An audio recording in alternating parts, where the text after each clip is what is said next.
दोस्तों स्टडी 91 के online platform में आप सभी का बहुत बहुत स्वागत है। दोस्तों आज आप सभी के समक्ष केमिस्ट्री यानी रसायन विज्ञान में अपने अगले लेक्चर को लेकर हाजिर हूं। जी हां दोस्तों, आज हमारा 540 नंबर का लेक्चर है। ठीक है, 505 नंबर से दोस्तों हम लोगों ने केमिस्ट्री को पढ़ना शुरू किया था। इस आधार पे देखा जाए तो हम लोग अभी अपने 35 नंबर के लेक्चर को हम लोग कवर कर रहे हैं। 35वां लेक्चर है। आज की क्लास अगर आप देखते हैं तो 16,200 सवाल दोस्तों आज आपके कंप्लीट हो जाएंगे। आज हमने जो केमिस्ट्री में टॉपिक चूज किया है ये रेडियो एक्टिविटी से संबंधित जो है टॉपिक है। बहुत अच्छे अच्छे सवाल यहाँ से बनते हैं। रेडियो एक्टिव विघटन से सवाल बनते हैं। रेडियो एक्टिव पदार्थों की जो अर्ध आयु होती है वहां से सवाल बन जाता है। नाभिकीय संलयन से सवाल बनता है। नाभिकीय विखंडन से सवाल बनता है। परमाणु बम, हाइड्रोजन बम से सवाल बनता है। तो ऐसे ही सवालों पर आज हम अपनी क्लास में चर्चा करने वाले हैं। ठीक है, आपकी स्क्रीन पर कई ऐसे सवाल भी दिख रहे होंगे। हूबहू ऐसे सवाल आपसे आपकी परीक्षा में पूछे जाते हैं। तो अगर आज आपकी क्लास में आप बने रहेंगे तो निश्चित रूप से आप इन सभी सवालों का जवाब बड़े आसानी से याद कर पाएंगे। आपसे मैं निवेदन करना चाहूंगा कि एक मौका आप जरूर दीजिए। हमारा एप्लीकेशन आप डाउनलोड कीजिए, स्टडी 91 ऑफिशियल के नाम से प्ले स्टोर पर मिल जाएगा।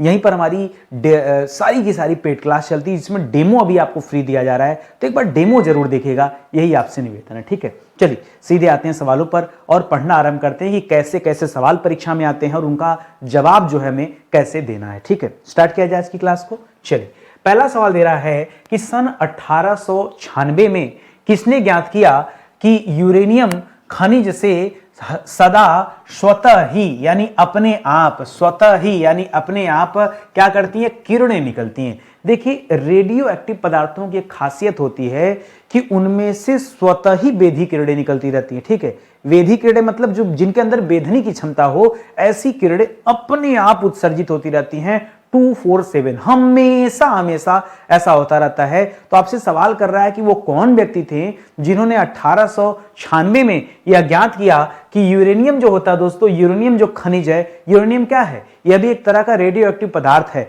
तो यूरेनियम खनिज से क्या निकल रही थी, सदैव हमेशा स्वतः बेधी किरणें वहां से पैदा हो रही थी। इसको ढूंढा किसने, इसको ढूंढा था हेनरी बेकुरल ने। किसने ढूंढा था दोस्तों, इसको ढूंढा था हेनरी बेकुरल ने ढूंढा था। इसीलिए दोस्तों यूरेनियम से ये जो रेडियो एक्टिव किरणें निकलती हैं, ठीक है, यूरेनियम से जो रेडियो एक्टिव किरणें निकलती हैं, इनको ढूंढने का काम इन्होंने किया था। इसीलिए इन्हें बेकुरल किरणें भी कहा जाता है। क्या कहा जाता है, बेकुरल किरणें भी कहा जाता दोस्तों, क्योंकि भैया इन्होंने ढूंढ लिया। इसी वजह से दोस्तों सम्मानवश उन किरणों का नाम क्या रख दिया गया, बेकुरल किरणें। तो कहीं बेकुरल किरणें निकलती हो, बेकुरल किरणों की बात आए तो आप क्या बताएं, क्या ध्यान में आना चाहिए, यूरेनियम आपको ध्यान में देना है। ये बहुत इंपॉर्टेंट सवाल है। कोई शंका यहां पर आपको, यूरेनियम बताएगा, थोरियम वोरियम ना बोल दीजिएगा। अरे बाप रे, थोरियम बोलेंगे एकदम चौपट हो जाएगा, क्योंकि भैया बेकुरल साहब ने यूरेनियम से स्वतः बेधी किरणें जो निकल रही थी उनके बारे में लोगों को बताया था, ना कि थोरियम के बारे में। क्या समझ रहे हैं, तो यूरेनियम आपको याद रखना है बेकुरल के मामले में। ठीक है, अगला सवाल इसी तरह से एक थी मैडम क्यूरी, नाम सुना होगा, और एक व्यक्ति थे स्मिथ। इन लोगों ने 2 साल बाद 1898 में यह ज्ञात किया कि किस खनिज से किरणें निकलती थी। तो इन्होंने दोस्तों जिस तरह से इन्होंने यूरेनियम से ज्ञात किया था, उसी तरह से इन दोनों बंधु लोगों ने क्या कर दिया, थोरियम से ज्ञात कर लिया। ठीक है, इन्होंने कहा जैसे यूरेनियम एक रेडियो एक्टिव पदार्थ है, उसी तरह से ये जो थोरियम है यह भी क्या है, यह भी एक तरह का रेडियो एक्टिव पदार्थ है। क्यों, क्योंकि इनसे भी किरणें हमेशा निकलती रहती हैं, स्वतः वेधी किरणें पैदा होती रहती हैं। तो 2 बातें हैं, यूरेनियम वाले का शोध किया था बेकुरल जी ने, और थोरियम वाले का शोध किया था मैडम क्यूरी और स्मिथ ने। 2 लोग हैं, मैडम क्यूरी ने स्मिथ के साथ मिलकर 1898 में किया था और इन्होंने 1896 में किया था। 1896 वही साल है जिस साल अल्फ्रेड नोबेल का देहांत हो गया था। अल्फ्रेड नोबेल का नाम सुना होगा, उन्होंने डायनामाइट का आविष्कार किया था। 1896 में उनका देहांत हो गया था। उसी साल से दोस्तों उन्हीं के नाम पर नोबेल पुरस्कार दिया जाता है वर्ल्ड वाइड। ठीक है, तो इसको आप याद रखेंगे। ये चीजें। अच्छा, ये जो किरणें थी दोस्तों, जैसे इनके में बेकुरल किरणें कहा गया, उसी तरह से इसको रेडियो एक्टिव किरणें कहा गया। क्या कहा गया, इसको क्या कहा गया, इसको सिंपली रेडियो एक्टिव किरणें कहा गया। यहां मैडम क्यूरी किरणें, ऐसा क्यूरी किरणें इस तरह मत बोलिएगा। ठीक है, कभी आ भी जाए तो थोरियम फिलहाल आप बताइएगा। ठीक है, अगला सवाल देखिए, कर किस गुण के कारण तत्वों के परमाणुओं से स्वतः ही बेधी किरणें निकलती रहती हैं? भाई ऐसा क्या इनमें गुण होता है दोस्तों? उस गुण को ही तो रेडियो एक्टिविता कहते हैं। ये जो गुण है, ये जो किस गुण के कारण लिख रहा है, यह गुण ही दोस्तों क्या है, यह कि इस गुण को क्या कहा जाता है? इसे रेडियो एक्टिविता का गुण कहा जाता है। ठीक है, क्या कहा जाता है? रेडियो एक्टिवता। देखिए एक्टिव मतलब सक्रिय हो गया, तो चाहे रेडियो एक्टिवता कहिए, चाहे रेडियो सक्रियता का गुण कहिए, एक ही बात है। रेडियो एक्टिवता कहिए, चाहे रेडियो सक्रिय। क्या मैंने दो बात बोला क्या? एक्टिव का अर्थ क्या होता है? एक्टिव का मतलब भी तो सक्रिय होता है, तो बात एक ही है, बस घुमा फिराकर लोग जो है इसे बोल देते हैं। इस वजह से हो सकता है कि आपको डाउट पैदा हो जाए, लेकिन एक बार पढ़ने के बाद डाउट तो नहीं आएगा। अगला सवाल देखिए, कर किस वैज्ञानिक ने रेडियो एक्टिव किरणों को, ठीक है, क्या दे दिया दोस्तों? कर किस वैज्ञानिक ने रेडियो एक्टिव किरणों को दो विपरीत आवेशित प्लेटों के बीच प्रवाहित कर इनका अध्ययन किया? एक वैज्ञानिक थे, उन्होंने रेडियो एक्टिव किरणों को ले लिया और आवेशित प्लेटों के बीच में प्रवाहित कराकर वो अलग शोध करना चाहते थे। वो व्यक्ति थे रदरफोर्ड जी। ठीक है, कौन थे? रदरफोर्ड जी थे दोस्तों। ये अपना काम कर रहे थे। ठीक है, रदरफोर्ड। ठीक है, रदरफोर्ड ये क्या कर रहे थे? दो विपरीत आवेशित प्लेटों के बीच में इन रेडियो एक्टिव पदार्थों को प्रवाहित करके उनका अध्ययन कर रहे थे। कब अध्ययन कर रहे थे? 1902 में। ठीक है, एकदम सिस्टम से याद रखेंगे तो याद होगा। 1898, 1898, फिर 4 साल बाद। ठीक है, 4 साल बाद 98 में 4 और जोड़ देंगे तो 1902 में आ जाएंगे। रदरफोर्ड साहब ये काम कर रहे हैं। ठीक है, और आगे आ जाइए अगले सवाल पर।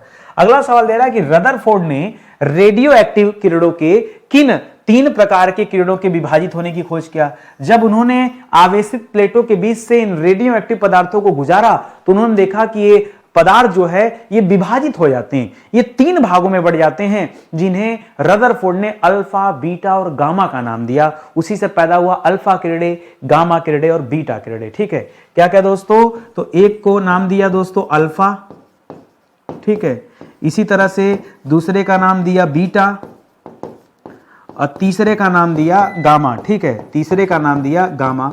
तो याद रखिएगा ये 3 प्रकार की किरणें होती हैं, अल्फा, बीटा और गामा। 1902 में रदरफोर्ड जी को यह ज्ञात हुआ था। ठीक है, मैडम क्यूरी कराई थी, उनको नहीं पता चला। ठीक है, रदरफोर्ड को यह पता चला था, तो इसे भी आप ध्यान में रखेंगे। अगला सवाल, करा 1902 में ही मैरी क्यूरी और उनके पिता पियरे क्यूरी, ठीक है, मैरी क्यूरी और मैरी क्यूरी के पिता नहीं, पति, ठीक है, पति पियरे क्यूरी, ठीक है, मुझे भी लगा कुछ तो गलत हो गया। ठीक है, पियरे क्यूरी ने यूरेनियम खनिज को ले लिया। यूरेनियम खनिज को ले लिया। पीच ब्लेड से दोस्तों यूरेनियम प्राप्त होता है। ठीक है, पीच ब्लेड दोस्तों यह एक तरह का अयस्क है। ठीक है, इसी से दोस्तों यूरेनियम की प्राप्ति होती है। कहा कि यूरेनियम से कौन से 2 नए रेडियो एक्टिव तत्वों की खोज किया था जो यूरेनियम से दोस्तों प्राप्त हुए हैं? तो यूरेनियम से 2 चीजें प्राप्त होती हैं, पहला रेडियम, दूसरा पोलोनियम। रेडियम, रेडियम और पोलोनियम। ठीक है, रेडियम और पोलोनियम, ये दोनों की प्राप्ति दोस्तों कहां से होती है? ये यूरेनियम से ही प्राप्त हुआ है और यूरेनियम की प्राप्ति हमें पीच ब्लेंड से होता है। ये परीक्षा में बहुत बार आया, बहुत बार पूछा गया। ठीक है, तो इसे आप जरूर याद रखें। यहां तक कोई शंका आपको? एकदम ऐसे ही सवाल दोस्तों हुबहू बनते परीक्षा में। बस ये है मैं कोई ऑप्शन नहीं देता, परीक्षा में आपको ऑप्शन मिल जाएगा। जैसे मेरे सवालों में, मेरे सवाल और परीक्षा वाले सवाल में बहुत अंतर नहीं है। सवाल तो ऐसा ही पूछा जाएगा, बस वहां एबीसीडी आपको मिल जाएगा, मैं कोई एबीसीडी नहीं देता, जबकि सही उत्तर बताता हूं आपको, लेकिन 3 गलत उत्तर जो होता है वो नहीं बताता हूं। तो गलत उत्तर पढ़ने की जरूरत भी क्या है? आगे देखिए, एक सवाल दे रहा है कि मैरी क्यूरी ने अपने पति पियरे क्यूरी के साथ मिलकर के किस तत्व में यूरेनियम के अपेक्षा 30 लाख गुना, देखिए पढ़िए, कह रहा है यूरेनियम के अपेक्षा 30 लाख गुना ज्यादा रेडियो एक्टिविता का गुण विद्यमान है, ऐसा उन्होंने पाया था। बताइए, यूरेनियम से ज्यादा रेडियो एक्टिविता का गुण किसमें होता है? रेडियम में होता है। आपको याद है पुराने समय में घड़ी की सुइयों में रेडियम लगा होता था, प्रकाश से प्रकाशित होकर वो चार्ज आता था, अंधेरे में देखने पर वो ग्रीन ग्रीन सा जलता था। याद है? ऐसी घड़ियां आती थी, अभी भी आती हैं, थोड़ी कॉस्टली पड़ती हैं, अभी भी आती हैं। तो रेडियम का नाम आप जरूर याद रखेंगे, ये इंपॉर्टेंट है। ठीक है, रेडियम के अंदर बहुत अधिक मात्रा में क्या होती है? रेडियो एक्टिविता का गुण पाया जाता है, यूरेनियम से 30 लाख गुना ज्यादा। और यह ज्ञात किसने किया? ये मैडम क्यूरी और पियरे क्यूरी ने ही ज्ञात किया।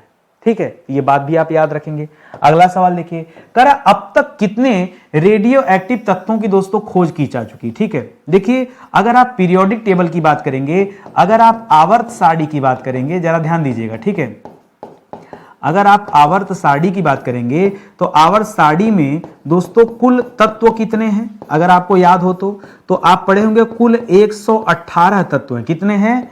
कुल आवर्त सारणी में कितने तत्व हैं? 118 तत्व हैं। और माना जाता है कि इन 118 तत्वों में से, ठीक है, लगभग 40 तत्व ऐसे हैं, लगभग 40 ऐसे माने जाते हैं जो रेडियो एक्टिव माने जाते हैं। ठीक है, तो लिखिएगा लगभग 40 तत्व। ठीक है, लगभग 40 तत्व क्या माने जाते हैं दोस्तों? ये रेडियो एक्टिव माने जाते हैं, ये आप याद रखेंगे। एक सवाल और परीक्षा में देता, बड़ा टेक्निकल सवाल है, सुनिएगा ध्यान से। सवाल ऐसे देता है कि भैया 118 परमाणु क्रमांक तक सारे एलिमेंट सजे होंगे, 1 2 3 4 5 ऐसे करते 118 तक हमारे आवर्त सारणी पीरियोडिक टेबल को देखा जाए तो आपसे सवाल देता है कि बताइए कितने परमाणु क्रमांक से आगे जाने पर आपको इस तरह के तत्व मिलने लगेंगे, रेडियो एक्टिव तत्वों को रखा गया कितने से आगे। तो दो सवाल देता है यहां पे, कितने से आगे और कितने से। ध्यान दीजिएगा, दोनों में अंतर है। मान लीजिए सवाल दे दिया कितने से आगे, ठीक है, एक सवाल ये दे सकता है, दूसरा सवाल दे सकता है कितने से। समझिएगा ध्यान से, कितने से और कितने से आगे, ये दो सवाल है भैया। ठीक है, अब देखिए कितने से आगे दे तो बताएगा दोस्तों परमाणु क्रमांक 83 से आगे। ठीक है, परमाणु क्रमांक 83 से आगे, यानी 83 से आगे जाएंगे तो कितना पड़ेगा? 84 आएगा। 84, 85, 86, 87, 88, ये सब दोस्तों रेडियो एक्टिव पदार्थ है, सब लाइन से एकदम एक तरफ से। अच्छा, कितने से पूछ दिया तो तब बताएंगे 84 से। कितने से पूछ दिया तब क्या बताएंगे? तब बताएंगे परमाणु क्रमांक 84 से, है कि नहीं? 84 नंबर से। 83 से आगे या 84 से, एक ही बात है। लेकिन बच्चा इतनी रफ्तार में होता है, कुछ समझ नहीं पाता है कि परीक्षा में पूछा क्या गया है। मैंने आपको समझा दिया, आप अलर्ट रहेंगे। देखिए, एक बार पढ़ने से ही फायदा होता है कि जब कभी परीक्षा में सवाल आता है तो आपको याद आ जाए नितिन सर ने कहा था कि यहां रुकना है, कितने से आगे कितने से, ये बात आपको उस टाइम याद आएगी। आज आपको कॉमन सी बात लगेगी, हाँ ठीक है सर, इस पे ज्यादा बहस मत कीजिए, हो गया। कई बच्चों के, अच्छा कितने सारे ऐसे कमेंट आते हैं, इससे मुझे लगता है कि एकदम बच्चों के पास समय नहीं। अरे बाप रे बाप, मतलब आधे घंटे क्लास में पढ़ाता हूं, इसमें भी वो तमाम तरह के मेरे ऊपर आरोप लगा देते हैं कि सर आप बातें बहुत करते हैं, जबकि मैं कभी बात नहीं करता इधर उधर की। आप मुझे बता दो कभी कॉल करके कि मैं अपनी क्लास में कभी इधर उधर की बात किया हूं, कभी इधर उधर की बात नहीं करता, सिर्फ मुद्दे की। अरे यार 30 सवाल पढ़ा रहा हूं, 30 से 40 मिनट की क्लास होती, मैं कितना इधर उधर की बात कर लूंगा? हाँ, आप भी जरा सोचिए। लेकिन फिर भी लोग जो है आरोप लगाने में पीछे नहीं हटते। करा रेडियो एक्टिवता परमाणु के किस भाग का गुण है? भाई परमाणु के किस भाग का गुण है? ये अपने आप में बड़ा टेक्निकल सवाल है। इसको 4 बार 5 बार 10 बार पढ़ेंगे तो भी आपको समझ नहीं पाएंगे ये पूछना क्या चाह रहा है। बड़ा टेक्निकल सवाल है, बिना ऑप्शन का आप समझ नहीं पाएंगे। लेकिन मैं आपको बिना ऑप्शन के समझाता हूं। यह आपसे पूछ रहा है, अच्छा रेडियो एक्टिव पदार्थों में होता क्या है? क्योंकि दोस्तों आपने अभी मैंने पीछे पढ़ा है कि स्वतः वेधी किरण उत्पन्न करते हैं। रेडियो एक्टिवता का मतलब क्या है? लिखेगा स्वतः, बिना किसी क्रिया के स्वतः वेधी किरणें उत्पन्न करते हैं, यही होता है ना। अच्छा, ऐसा जो ये गुण है, ये परमाणु के किस भाग का गुण है? नाभिक का गुण है। उसके नाभिक से दोस्तों ये सारी चीजें निकलती हैं। तो आपसे ही न्यूक्लियर के बारे में पूछना जा रहा है, ठीक है? तो याद रखिएगा, यह किसका गुण है? यह नाभिक का गुण है। उस नाभिक से ही तो ये पदार्थ जो हैं, वेधी किरणें जो हैं पैदा होती हैं, उत्सर्जित होती हैं, ठीक है? तो इसे दोस्तों आप ध्यान में रखेंगे, ये ऑप्शन आपको मिलेगा। करा किन तत्वों के नाभिक जो होते हैं ये अस्थायी होते हैं, ठीक है? अस्थायी होते हैं और उनमें स्वतः विघटन का गुण जो है विद्यमान होता है, यानी वो अपने आप विघटित भी होते रहते हैं। दोस्तों मैं आपको बता दूं, रेडियो एक्टिव तत्वों की खासियत होती है कि इनके नाभिक हमेशा अस्थायी होते हैं। जितने भी रेडियो एक्टिव तत्व हैं, रेडियो एक्टिव जो तत्व होते हैं इनके नाभिक क्या होते हैं, अस्थायी होते हैं और इनके अंदर से वेधी किरणें उत्पन्न होती रहती हैं। तो एक अगला सवाल पूछता है, कभी कभी आपके मन में भी आता होगा, सर ये वेधी किरणें कब तक उत्पन्न होंगी, अपने आप पैदा हो रही हैं सर, 2 घंटा 4 घंटा 6 घंटा 10 घंटा, नहीं 2 साल 4 साल 10 साल, नहीं 100 साल 200 साल 4, नहीं 1000 साल 2000, नहीं 1 लाख साल, नहीं 10 लाख साल 20 लाख, नहीं, फिर कितना, अनलिमिटेड टाइम, पता नहीं कितने समय तक, उसका कोई समय नहीं है। तो अब ये तो गड़बड़ हो गया, अरे हर चीज का समय होता है, उतने समय में तो ब्रह्मांड ही खत्म हो जाएगा, हो सकता है सौरमंडल खत्म हो जाए, कुछ भी हो सकता भाई। हाँ, तो फिर ये कैसे होगा कि कितने समय तक, तो कोई न कोई उत्तर स्टॉप तो लगाना पड़ेगा ना कि कहां तक, या तो इतना सब बोलने से अच्छा बोल दो अनंत समय तक, हाँ, जिसका कोई अंत ही ना हो। नहीं, कोई आपसे पूछे कि कब तक ये किरणें उत्पन्न होती थी, अनंत वाला जवाब फिट नहीं बैठता है। पता है फिट क्या बैठता है, फिट ये बैठता है कि जब तक इसके नाभिक अस्थायी ना हो जाए तब तक ये विघटित होते रहते हैं। अब जब अस्थायी हो जाएंगे वहीं विघटन बंद हो जाएगा, ध्यान सुनिएगा, ठीक है। रेडियो एक्टिव पदार्थ, ठीक है, तत्वों से वेधी किरणें तब तक निकलती हैं, बात को समझिएगा, बहुत गूढ़ बात बता रहा हूं, तब तक निकलती हैं जब तक नाभिक अस्थाई न हो जाए, बस अस्थाई न हो जाए। भाई अलग अलग तरह के रेडियो एक्टिव पदार्थ है, सबके बारे में एक ही चीज कैसे कह दिया जाए कि अनंत समय तक चलिए।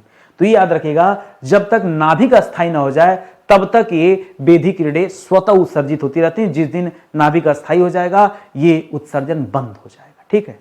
ये आप याद रखेंगे, बहुत प्यारा सा सवाल है। आगे बढ़िए, अगला सवाल, करा रेडियो एक्टिव तत्व के नाभिक स्वतः विघटन को रेडियो एक्टिव तत्व के नाभिक के स्वतः विघटन को दोस्तों क्या कहते हैं, ठीक है। ये जो स्वतः विघटन की प्रक्रिया है इसको क्या कहा जाता है, बस कुछ नहीं, इसको रेडियो एक्टिव विघटन कहते हैं। और क्या कहेंगे इसको बताइए, ये विघटन हो रहा है तो हो रहा है, क्योंकि रेडियो एक्टिव पदार्थों के द्वारा हो रहा है इसलिए रेडियो एक्टिव विघटन कहा जाता है, ठीक है। इस विघटन को कोई अलग से नाम नहीं दिया गया भाई, रेडियो एक्टिव पदार्थों के द्वारा विघटन हो रहा है इसीलिए नाम दे दिया गया रेडियो एक्टिव विघटन, इससे ज्यादा कुछ भी यहां पर नहीं है। ये बहुत कॉमन सा सवाल है और उसका कॉमन सा ही उत्तर है, ठीक है। आगे देखिए, कह रेडियो एक्टिव विघटन को अन्य किस नाम से जाना जाता है, क्या रेडियो एक्टिव विघटन का कोई दूसरा नाम भी है। देखिए दो तरह की चीजें होती है, एक संलयन होता है, एक विघटन होता है, लेकिन वो अलग चीज होता है, वो तो परमाणु विखंडन और परमाणु संलयन में आता है, जहां परमाणुओं का विखंडन होता है, टूटते हैं, विभाजित होते हैं और विभिन्न परमाणुओं का संलयन भी, वो दूसरी मामला है। यहां जिस रेडियो एक्टिव विघटन की बात कर रहा है इसको बहुत करेंगे तो आप कह सकते हैं रेडियो एक्टिव क्षय, क्या कह सकते हैं, चाहे रेडियो एक्टिव विघटन कहिए, चाहे क्या कहिए, चाहे इसे आप कहिए रेडियो एक्टिव क्षय, रेडियो एक्टिव क्षय कहिए। ये दो ही बातें यहां पर आती हैं, चाहे विघटन कहिए चाहे क्षय कहिए, एक ही बात है, कुछ अलग नहीं यहां पर। कह रहा रेडियो एक्टिव तत्वों के नाभिक स्वतः ही किस अवस्था तक विघटित होते रहते हैं, लिख रहा दोस्तों किस अवस्था तक, तो अवस्था वो कौन सी, मैंने आपको पीछे समझाया था कि जब तक नाभिक अस्थाई न हो जाए, क्या समझाया था, जब तक नाभिक स्थायी न हो जाएं तब तक दोस्तों एक क्रिया चलती रहती है, वह स्वतः वेधी किरण उत्पन्न करते रहते हैं। जब तक नाभिक जो है अस्थाई ना हो जाए तब तक, तो अवस्था कब तक रहती है, तो याद रखेगा नाभिक के अस्थाई होने तक या अस्थाई नाभिक के निर्माण होने तक, एक ही बात है। कुल मिला जुला के नाभिक जो है अस्थाई होना चाहिए, यह आप याद रखेंगे। अगला सवाल, कह नाभिकीय विघटन की दर जो है ये किन कारकों पर निर्भर नहीं करती, बहुत ध्यान से पढ़िएगा।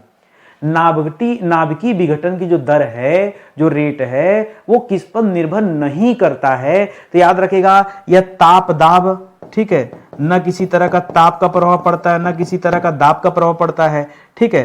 ताप दाब का इन सब चीजों का कोई प्रभाव नहीं पड़ता है, या किसी भी तरह का कोई बाह्य कारक हो उनका भी, ठीक है, ठीक है। तो ऐसे लिख लीजिएगा ताप दाब एवं बाह्य कारकों का, ठीक है। ओहो,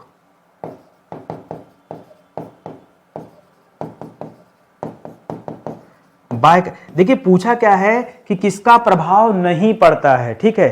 तो याद रखिएगा किस पर पड़ता, अगर ये पूछ देता तो मान लीजिए इसी सवाल को ऐसे पूछता कि नाभिकीय विघटन का की दर किन कारकों पर निर्भर करती है, तब आप क्या बताते? याद रखिएगा केवल नाभिक की प्रकृति पर यह निर्भर करती। किस पर? अगर ऐसा पूछता तो लिखेगा केवल नाभिक की प्रकृति पर। ऐसा क्यों? ऐसा क्यों? अरे भाई अभी पीछे तो आपको समझाया था कि नाभिक की प्रकृति कैसे, वह अस्थाई है कि अस्थाई है, इसी पर डिपेंड करता है। अगर नाभिक अस्थाई है तो वेदी किरणें पैदा होंगी, स्वतः वेदी किरणें उत्सर्जित होंगी, और नाभिक अगर इस अस्थाई हो गया तो मामला शट डाउन हो गया, एकदम खत्म, कोई किरण किसी किरण का उत्सर्जन नहीं होगा। यही तो है ना। तो सीधा सीधा मामला क्या है, नाभिक के प्रकृति पर ये निर्भर करती हैं। या आप अगर आपसे पूछे कि किस पर निर्भर करता है, करती है, तब दोस्तों आप ये बताइएगा। इसलिए थोड़ा सा यहां दिमाग लगाने की जरूरत है, ठीक है।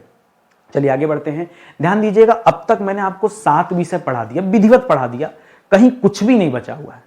मैंने पूरा आपको एंशिएंट हिस्ट्री पढ़ा दिया, पूरा प्राचीन भारत का इतिहास, मध्यकालीन भारत का इतिहास, आधुनिक भारत का इतिहास, इसी तरह से जैसे आज केमिस्ट्री आप पढ़ रहे, इसी वे में मैंने आपको समझा दिया। इसी तरह से पूरी संविधान की क्लास पढ़ा दिया, पूरा विश्व का भूगोल, पूरा भारत का भूगोल और पूरा फिजिक्स भी पढ़ा दिया। केमिस्ट्री भी दोस्तों लगभग अपने अंतिम चरण पर है। ज्यादा से ज्यादा 10-5 लेक्चर में केमिस्ट्री पूरा बाइंड अप हो जाएगा, कुछ बचेगा नहीं। आज वैसे भी 540 नंबर का लेक्चर है, 35 लेक्चर हमारे दोस्तों कवर हो गए सीधा सीधा केमिस्ट्री विषय में। 10-5 लेक्चर और कवर कर लेते हैं ताकि विधिवत समाप्त हो जाए, ठीक है। तो ये केमिस्ट्री जब समाप्त हो जाएगा तो हम लोग बायोलॉजी की क्लास स्टार्ट करेंगे। तो आप आइए जुड़िए, ये सभी सरकारी परीक्षाओं के लिए इंपॉर्टेंट है। आप जब बार बार हमसे एक ही सवाल करते हैं ना कि सर किस परीक्षा के लिए, किस, अरे मैं कैसे बता दूं किस परीक्षा के लिए? जिस परीक्षा में साइंस के सवाल आते हो, जिस परीक्षा में केमिस्ट्री से प्रश्न बनते हो, उन सभी के लिए क्लास इंपॉर्टेंट है। आप पढ़ के देखो ना, तब आपको क्वालिटी समझ में आएगा। चलिए आगे बढ़ते हैं। कर वह समयावधि क्या कहलाती है जिसमें किसी रेडियो एक्टिव तत्व के किसी नमूने की आधी मात्रा दोस्तों विघटित हो जाती है, ठीक है, उसे कहते हैं अर्धायु। भाई आधी मात्रा विघटित हो गई, आधी बेचारी बची है, तो इसी को उस रेडियो एक्टिव पदार्थ का क्या कहते हैं? उस रेडियो एक्टिव पदार्थ का अर्ध आयु कहा जाता है। आधी मात्रा विघटित हो गई, आधी बची है। अच्छा, ये बड़ा आसान भी है। मान लीजिए मैं कहूं किसी चीज की आधी मात्रा होने में 100 साल लगा, तो उसकी पूरी मात्रा कब रही होगी? भाई आधा होने में 100 साल लगा, तो 100 साल पहले आधी मात्रा और जो 200 साल पहले पूरा रहा होगा। तो मान लीजिए हम कहें कोई ऐसा हमको रेडियो एक्टिव पदार्थ मिल गया जिसकी आधी मात्रा जो है बची हुई है, ठीक है, और वो ज्ञात हो रहा है कि नहीं ऐसा 4 लाख साल में हो, तो पूरी मात्रा तो डबल कर लेंगे। तो इस तरह से हम जितनी मात्रा बची रहती है उसके आधार पर उसके पूरी मात्रा को ज्ञात करना आसान होता है। तो ये फिलहाल आप याद रखेंगे, अर्ध आयु, ये परीक्षा में सवाल आता है। कर वह समय क्या कहलाता है जिसमें कोई रेडियो एक्टिव पदार्थ अपनी प्रारंभिक मात्रा का आधा रह जाता है? एक ही सवाल को बार बार पलटकर अलग अलग तरीके से पूछने से उत्तर नहीं बदल जाएगा, उत्तर तो दोस्तों अर्ध आयु ही रहेगा। अरे भाई सीधे सीधे याद रखिए, अपनी प्रारंभिक मात्रा का जितना पहले मात्रा था उसका आधा रह गया है, आधा रह गया तो अर्धायु है। नमूने का आधा रह गया तो ही बात कर रहा है। तो प्रश्न को कितना भी घुमा फिरा कर आपके सामने प्रेजेंट करे, आपको अलर्ट होकर जवाब देना है। कर वह प्रक्रम क्या कहलाता है जिसमें कोई भारी नाभिक दो छोटे छोटे असमान नाभिकों में दोस्तों टूट जाते हैं? पहले तो कह रहा भारी नाभिक थे, बाद में दे रहा टूट जाते हैं, बस टूट जाते हैं, इसी को नाभिकीय विखंडन कहते हैं। नाभिक का टूटना क्या कहलाता है दोस्तों? नाभिक का टूटना ही नाभिकीय विखंडन कहलाता है। क्या कहलाता है? नाभिक का टूटना ही क्या कहलाता है? नाभिकीय विखंडन कहलाता है। अरे भाई जब भारी नाभिक दो छोटे छोटे असमान, भाई टूटेगा कोई चीज तो जरूरी तो नहीं कि समान भागों में टूटे। एक गुल्लक लीजिए, पटक दीजिए, सारे उसके जो एलिमेंट होंगे वो एक ही साइज के होंगे, कोई छोटा होगा कोई बड़ा टुकड़ा होगा। तो आप किसी भी चीज को तोड़ के देखिए तो कुछ छोटा होगा कुछ बड़ा होगा। तो ये नाभिक जब टूटेंगे तो सिंपल सी बात है, दो असमान भागों में टूटेंगे, समान भागों में तो टूटेंगे नहीं। तो इसी को क्या कहते हैं? नाभिकीय विखंडन कहते हैं। ये आप याद रखेंगे, नाभिकीय विखंडन, ठीक है, न्यूक्लियर फ्यूजन। आगे देखिए, कह कि नाभिकीय विखंडन की प्रक्रिया से प्राप्त ऊर्जा जो होती है वो ऊर्जा क्या कहलाती है? भाई अब नाभिकीय विखंडन हुआ, चाहे नाभिकीय संलयन हो चाहे नाभिकीय विखंडन हो, देखिए ऊर्जा दोनों में मुक्त होती है, लेकिन ये ऊर्जा क्या कहलाती है दोस्तों? नाभिकीय विखंडन के फलस्वरूप जो ऊर्जा मिलती है, क्योंकि विखंडन के फलस्वरूप मिल रही है इसीलिए उसे विखंडित ऊर्जा कहते हैं। क्या कहते हैं? इसीलिए इसे हम क्या कहते हैं? विखंडित ऊर्जा कहते हैं। तो कभी कभी दोस्तों आपके सामने एग्जाम में ऑप्शन दे देता विखंडित ऊर्जा का, कभी कभी ऑप्शन बदल देगा तो दे देगा इसी को, क्योंकि नाभिक की टूटने की वजह से बन रहा है इसलिए कभी कभी इसे नाभिकीय ऊर्जा भी कह सकते हैं। ठीक है, क्यों ऐसा कह रहे हैं? क्योंकि नाभिक के टूटने के कारण दोस्तों ऐसा बना है इसलिए इसे नाभिकीय ऊर्जा भी कह लेते हैं, और परमाणु के टूटने के कारण बना है इसलिए कभी कभी इसे परमाणु ऊर्जा भी दोस्तों कह लेते हैं। आप याद रखेंगे, नाभिकीय विखंडन की प्रक्रिया पर ही ये परमाणु बम दोस्तों काम करता है। ठीक है, परमाणु बम जो है ये नाभिकीय विखंडन की प्रक्रिया पर काम करता है, और यह प्रक्रिया जो होती है अनियंत्रित होती, कंट्रोल नहीं होती है, अनकंट्रोल वे में होती। कंट्रोल कर लिया तब तो बड़ा बढ़िया काम है। ठीक है, परमाणु बम में ये कंट्रोल नहीं होती, लेकिन जब हम किसी रिएक्टर में नाभिकीय विखंडन कराते हैं और उससे जो ऊर्जा मिलती है उसको हम बिजली के रूप में यूज कर लेते हैं, वहां कंट्रोल वे में होता है। होता वहां भी विस्फोट है और यहां भी विस्फोट है, दोनों विस्फोट, लेकिन यह अनियंत्रित होता है और वो वाला नियंत्रित होता है। ठीक है, उसमें कैडमियम की छड़ वगैरह रख लेते हैं और वो भारी जल वगैरह रख लेते हैं, मंदक के रूप में काम करते हैं, न्यूट्रॉनों को रोकने का काम करते हैं। ठीक है, सब पढ़ा होगा आपने। आगे देखिए, कर नाभिकीय विखंडन की खोज 1939 ईस्वी में किन जर्मन वैज्ञानिकों ने दोस्तों किया था? अब बच्चे कहते हैं ओपेनहाइमर ने खोज कर दिया। नहीं नहीं नहीं, देखिए ओपेनहाइमर जो आप नाम पढ़ते हैं, ओपेनहाइमर, इनके नाम पर एक मूवी बनी हुई है। ठीक है, ओपेनहाइमर, इन्होंने परमाणु बम का आविष्कार किया था। ठीक है, परमाणु बम का आविष्कार दोस्तों इन्होंने किया था। अच्छा, परमाणु बम क्योंकि नाभिकीय विखंडन के सिद्धांत पर आधारित है इसीलिए एग्जाम टाइम में बहुत सारे बच्चा कंफ्यूज हो जाते हैं और लोग क्या करते हैं, ओपेनहाइमर को जवाब देते हैं, जबकि ओपेनहाइमर ने तो परमाणु बम का आविष्कार किया था। यहां परमाणु बम का सवाल नहीं दे रहा है, यहां कह रहा नाभिकीय विखंडन की खोज दोस्तों किसने किया था? उनका नाम था ओटो हैन। क्या नाम था? ओटो हैन, याद रखेगा, और फ्रिट्ज। ठीक है, दो लोग थे,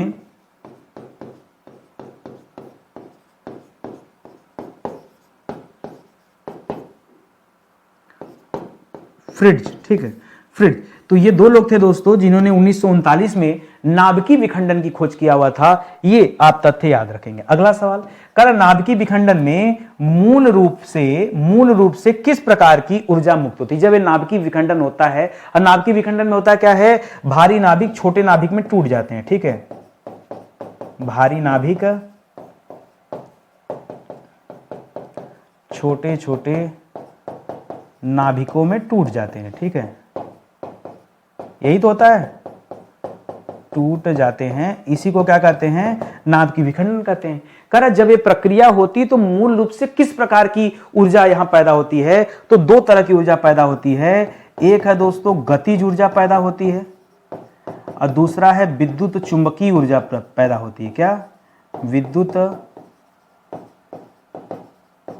विद्युत चुंबकीय ऊर्जा। और इसी विद्युत चुंबकीय ऊर्जा में आप गामा किरणों का नाम सुनते हैं, ये गामा किरणें वगैरह दोस्तों इसी दौरान जो है पैदा होती हैं।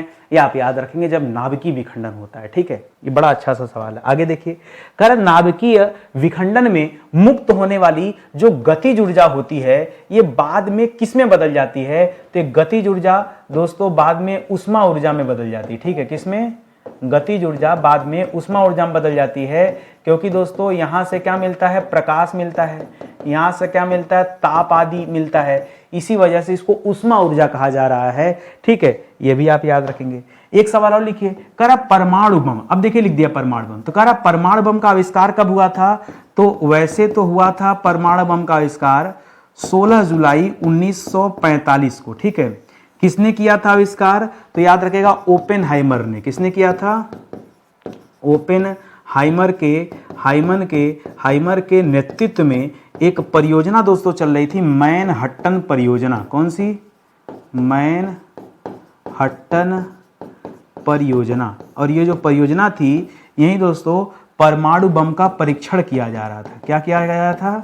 परमाणु बम का परीक्षण दोस्तों पहली बार ये चल रहा था। और ये परीक्षण कर कौन रहा था, कौन सा देश? तो याद रखेगा ये परीक्षण कर रहा था अमेरिका। कौन कर रहा था? ये अमेरिका कर रहा था। 16 जुलाई 1939 को 1945 को ये परीक्षण हुआ है। करा परमाणु बम का पहली बार प्रयोग दोस्तों जापान के किन शहरों में किया गया? तो पहली बार प्रयोग दोस्तों जापान पर किया गया था। अमेरिका ने जापान पर 2 बम गिराया था। एक बम गिराया था दोस्तों 6 अगस्त 1945 को, ध्यान दीजिएगा 6 अगस्त 1945 को। दूसरा बम गिराया था 9 अगस्त 1945। इसमें द्वितीय विश्व युद्ध चल रहा था, याद रखेंगे, ठीक है। अच्छा, जो बम गिराया गया तो इसके बाद हुआ क्या? ये पहला वाला जो बम था इसका नाम था लिटिल बॉय। इस बम का नाम क्या था? लिटिल बॉय, ठीक है, लिटिल बॉय। और दूसरा वाला जो बम था ये नाम है बम का, ठीक है, परमाणु बम का। दूसरा नाम जो है वो है फैट मैन, ठीक है, यह भी दोस्तों नाम है, ठीक है, नाम है। अच्छा, ये गिराया कहाँ गया दोस्तों? तो पहला वाला बम जो था वो गिराया गया हिरोशिमा पर। हिरोशिमा, ये हिरोशिमा क्या है? ये शहर है जापान का। और दूसरा बम 9 तारीख को गिराया गया, 9 से नागासाकी, ठीक है, ये नागासाकी नामक जो शहर था उस पर गिराया गया। ये अमेरिका ने दोस्तों 2 बम गिराया था जापान के ऊपर। और इसी दूसरे बम के बाद दोस्तों जापान ने द्वितीय विश्व युद्ध में आत्मसमर्पण कर दिया। ये तथ्य भी आपको ध्यान में रखना है, ठीक है। तो इस तरह से सारी बातें याद रखेंगे। सबसे महत्वपूर्ण बात तो है कि परमाणु बम जो है वो नाभिकीय विखंडन के सिद्धांत पर काम करता है, ये आप याद रखेंगे। करा परमाणु बम के, ध्यान दीजिएगा, करा परमाणु बम के निर्माण में कौन सा तत्व प्रयुक्त किया जाता है? क्योंकि वह न्यूट्रॉन द्वारा सफलतापूर्वक विघटित हो जाता है, ठीक है। ये बहुत अच्छा पॉइंट यहां लगा दिया। देखिए, वैसे तो परमाणु बम के निर्माण में कई चीजों का प्रयोग किया जाता है, लेकिन न्यूट्रॉन द्वारा सफलतापूर्वक विघटित कौन हो जाता है? तो वह यूरेनियम, यूरेनियम 235, ठीक है, यूरेनियम 235 जो है दोस्तों, यू फॉर यूरेनियम याद रखेंगे, ठीक है, यूरेनियम, यही इसी को दोस्तों न्यूट्रॉन क्या कर देता है? विघटित कर देता है। यू से यूरेनियम, यह से यूरेनियम और यह से यह न्यूट्रॉन में भी है, तो इस तरह से याद रखेंगे। लेकिन मान लीजिए कभी सवाल दे दे कि परमाणु बम के निर्माण में कई बार यूरेनियम के स्थान पर कौन सा यूज किया जाता है, कौन सा दूसरा तत्व यूज किया जाता है? तो एक दूसरा तत्व है प्लूटोनियम, ठीक है।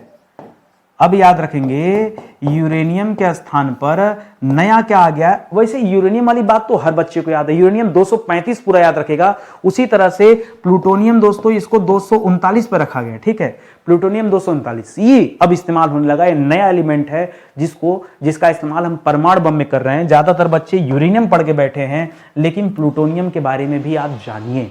अगला सवाल, वह प्रक्रम क्या कहलाता है जिसमें कोई 2 छोटे नाभिक समान व असमान जैसे भी हों वो जुड़ जाते हैं और एक भारी नाभिक का निर्माण करते हैं? देखिए, अब इसके पहले अलग हो रहे थे, टूट रहे थे, अब जुड़ रहे हैं, तो जुड़ने को नाभिकीय संलयन कहा जाता है। इसको क्या कहा जाता है दोस्तों? इसको कहा जाता है नाभिकीय संलयन, ठीक है। क्या कहा जाता है? नाभिकीय संलयन, ठीक है, नाभिकीय संलयन। और याद रखेगा हाइड्रोजन बम इसी सिद्धांत पर काम करता है, ठीक है। हाइड्रोजन बम का सिद्धांत पूछ दे कि हाइड्रोजन बम दोस्तों किस सिद्धांत पर काम करता है, तो क्या बताएंगे? ये नाभिकीय संलयन के सिद्धांत पर काम करता है, जबकि परमाणु बम जो है वो नाभिकीय विखंडन के सिद्धांत पर काम करता है। ये दोनों बातें दोस्तों आप ढंग से याद रखिएगा, भूलना नहीं आपको, ठीक है। आगे बढ़ते हैं। कारण नाभिकीय संलयन की प्रक्रिया से प्राप्त जो ऊर्जा होती है उसे हम क्या कहते हैं दोस्तों? इसको संलयन ऊर्जा बोलते हैं। जैसे विखंडन के फलस्वरूप विखंडन ऊर्जा हो रही थी, उसी तरह से संलयन के फलस्वरूप कैसी ऊर्जा प्राप्त होती है? संलयन ऊर्जा प्राप्त होती है। नाभिकीय संलयन ऊर्जा कहिए चाहे संलयन ऊर्जा कहिए, एक ही बात है। करा कौन सी नाभिकीय अभिक्रियाएं बहुत उच्च ताप, ठीक है, बहुत उच्च ताप 2 × 10⁷ के केल्विन उच्च ताप पर होती हैं? तो ये दोस्तों नाभिकीय संलयन की प्रक्रिया है दोस्तों, ठीक है। ये जो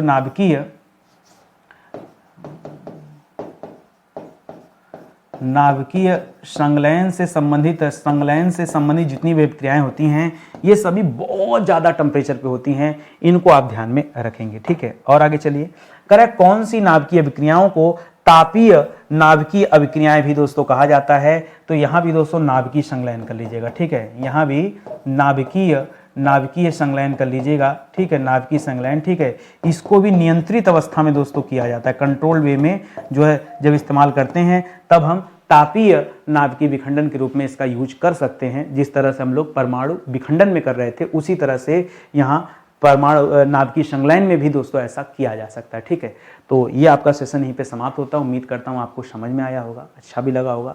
एक मौका दीजिए और हमारे पेड कोर्स का डेमो क्लास आप जरूर देखिए, बहुत बेहतरीन पेड क्लास चल रही है। कई बच्चों को लगता है नितिन सर इतना बढ़िया पढ़ा रहे हैं, हम तो यूट्यूब से ही सब तैयार कर लेंगे। देखिए यूट्यूब पर बहुत सारी बातें आपको नहीं बताई जाती है भाई, हम यहाँ ओवरऑल ऑडियंस को लेके चल रहे हैं तो बहुत सारी चीज़ों पर डिस्कशन नहीं हो पाता। आप ऐसे कल्पना करो, जैसे अगर हम इसी सीरीज की बात करें तो इस सीरीज में हम लोगों ने 150 लेक्चर में एंशियंट, मिडावल, मॉडर्न ये तीनों को कवर किया है। जबकि हमारा जो पेड कोर्स है जिसमें हमारा ये मॉडर्न हिस्ट्री का जो बैच है तो संपूर्ण इतिहास का, एक हमने मॉडर्न हिस्ट्री का अलग से बैच लॉन्च किया। मॉडर्न हिस्ट्री में मैंने आपको 140 प्लस लेक्चर दिया, 142 से 141 के आसपास का लेक्चर है सिर्फ मॉडर्न हिस्ट्री में, सिर्फ मॉडर्न में। अब आप सोचो यूट्यूब पे पढ़ रहे हो 150 लेक्चर में तीनों, और पेड में पढ़ रहे हो 140 लेक्चर में एक। समझो बात को, कितना बड़ा डिफरेंस है। और मैं ऐसा क्यों? क्योंकि दोस्तों यूट्यूब में आप वन लाइनर पढ़ रहे हो, वहां पे आप डिटेल में पढ़ रहे हो, तो आप एक बार मौका तो दो। आप डेमो नहीं देखोगे तो पता कैसे चलेगा कि क्वालिटी वाली क्लास होती क्या है। और आपको पैसा देने के लिए तो कह नहीं रहा हूं, मैं तो फ्री में डेमो देखने के लिए बुला रहा हूं। तो एक बार डेमो आ जाओ, देख लो, पसंद करो, अच्छा लगे तो क्लास ज्वाइन करो, नहीं अच्छा लगता कोई बात नहीं, लेकिन एक बार देखो जरूर से। ये हमारा एप्लीकेशन है, डाउनलोड कर सकते हैं। कुछ पूछना है, समझना है, नहीं दिक्कत महसूस हो रहा है, नहीं समझ में आ रहा, तो इन नंबरों पे आप कॉल कर सकते हैं, व्हाट्सअप कर सकते हैं। ठीक है, मिलते हैं दोस्तों अगले लेक्चर में। तब तक के लिए बहुत बहुत धन्यवाद आप सभी का। जय हिंद, जय Bharat. Thank you so much.